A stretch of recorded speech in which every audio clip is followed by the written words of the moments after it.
vamos a hablar un poquito de cómo repensar la universidad venezolana del mañana de acuerdo a la libertad académica y los derechos humanos del estudiantado y del profesorado. Primero que todo, quiero desarrollar la idea de que la universidad es la institución clave para la consolidación de la democracia y del desarrollo en una sociedad civilizada. La historia, además, lo ha confirmado. En consecuencia, el respeto de los derechos humanos de los y las universitarias, incluyendo al estudiantado y al profesorado universitario, obviamente es un tema vital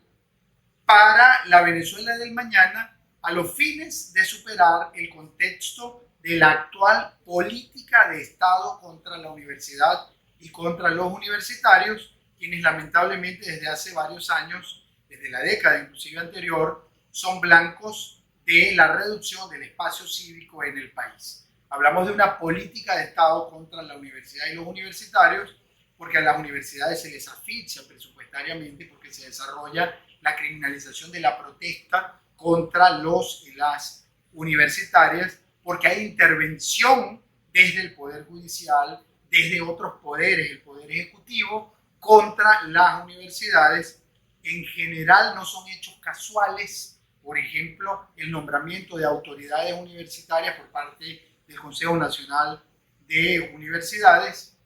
no son casualidades, son parte, todos estos hechos, justamente de una política de Estado que busca subordinar la universidad venezolana a la creación, por ejemplo, de un pensamiento único o inclusive que busca castigar la producción del pensamiento crítico en el país. En el 2020, cuando la Academia de las Ciencias Matemáticas, Físicas y Naturales produjo un informe sobre la alerta que hacía desde el punto de vista matemático, estadístico, ante el posible aumento de casos del COVID en Venezuela y el hecho de que esto fuera amenazado con la operación Tum por parte de Diosdado Cabello en su programa El Mazo Dando,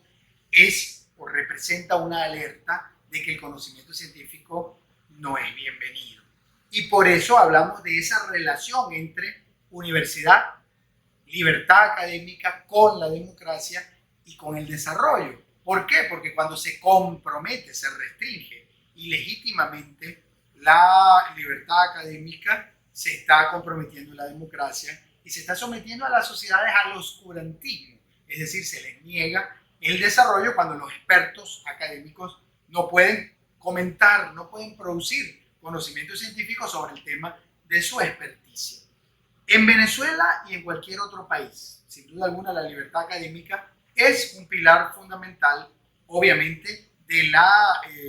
institución educativa. El sistema interamericano, a través del primero de los principios interamericanos sobre libertad académica y autonomía universitaria de la Comisión Interamericana de Derechos Humanos, indica que la libertad académica implica el derecho de toda persona a buscar, generar, transmitir conocimientos, a formar parte de las comunidades académicas y a realizar labores autónomas e independientes para llevar a cabo las actividades de acceso a la educación, docencia, aprendizaje, enseñanza, investigación, descubrimiento, transformación, debate, búsqueda, difusión de información e ideas de forma libre y sin temor a represalias.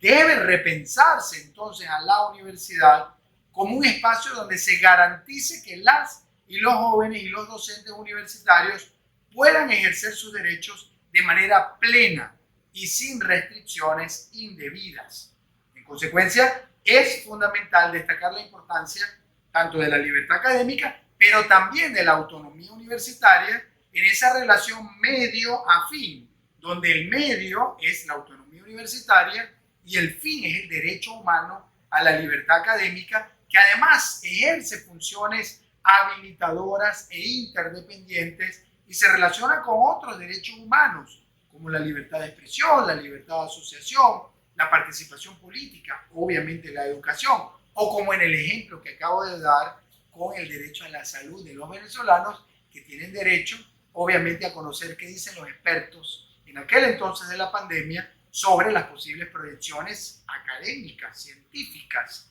de posibles casos de una pandemia, obviamente, en el país. Quiero recordar que el principio 1 sobre libertad académica y autonomía universitaria de la CIDH abarca la difusión y el debate de conocimientos basados en la propia experiencia o campo de investigación o en asuntos relacionados con la vida académica en general. Este derecho también defiende la libertad de trabajadores, trabajadoras, estudiantes de instituciones académicas de expresarse, de asociarse en sindicatos, en gremios, en movimientos estudiantiles, en centros de estudiantes o federaciones de centros universitarios con respecto a dichas instituciones. Y ojo, el derecho internacional les da el derecho a criticar a las propias instituciones. De manera que esas persecuciones o represalias, inclusive, no son bienvenidas por criticar a las autoridades de las propias instituciones, porque justo eso es la democracia, que desde las universidades se revise internamente a la propia institución o inclusive que desde la universidad se cree pensamiento crítico, se fomente el debate, se cree conocimiento científico para revisar lo que hace el gobierno, lo que hacen los ministerios, lo que hacen las autoridades del poder público para construir democracia y desarrollo. Quiero cerrar esta breve ponencia hablando de la educación sin discriminación ni violencia, es decir, la construcción de una universidad como espacio libre y seguro. Y quiero decir que los derechos humanos deben ser protegidos y promovidos en todo momento dentro de las universidades, pero también fuera de ellas. Es decir, hay una protección de estos derechos humanos, según lo que se entiende, la protección de la libertad académica, no solo intramuros dentro de la universidad, sino extramuros fuera de la universidad. Es decir, un académico puede hablar participando en el debate crítico no solo dentro de las aulas de clase o de los espacios universitarios, sino también goza de la protección en relación a su libertad académica, por ejemplo, fuera de las aulas de clase. Esto implica que tanto el estudiantado como el profesorado deben tener acceso a un entorno seguro, por ejemplo, dentro de las universidades, donde se respeten sus derechos, como la libertad de expresión, la igualdad, la no discriminación, la educación, la libertad académica. Las juventudes universitarias tienen el derecho no solo a recibir una educación de calidad, sino también a expresar sus opiniones, a participar en la toma de decisiones y a contribuir con el desarrollo de la sociedad desde la universidad. Por eso la criminalización de la protesta contra los movimientos estudiantiles que participan críticamente en la construcción del debate crítico es clave para el desarrollo del país y obviamente de la universidad. Es responsabilidad del Estado garantizar que los derechos humanos de los y las universitarias sean respetados y protegidos, pero el profesorado universitario también juega un papel fundamental en relación a la construcción de esas nuevas generaciones, líderes fundamentalmente constructoras de la democracia en un país. El profesorado transmite conocimiento según su experticia, fomentan el desarrollo crítico, promueven el desarrollo intelectual de sus pares y de sus estudiantes también en un proceso retroalimentativo. Por lo tanto, es imprescindible que se pueda realizar la labor académica, es decir, la docencia, la investigación, la extensión, en un ambiente seguro y libre de violencia, tal como lo describe el quinto de los principios interamericanos sobre libertad académica y autonomía universitaria.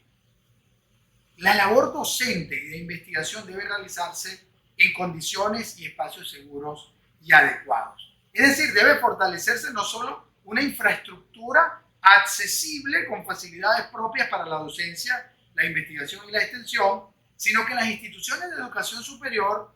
deben implementar mecanismos de protección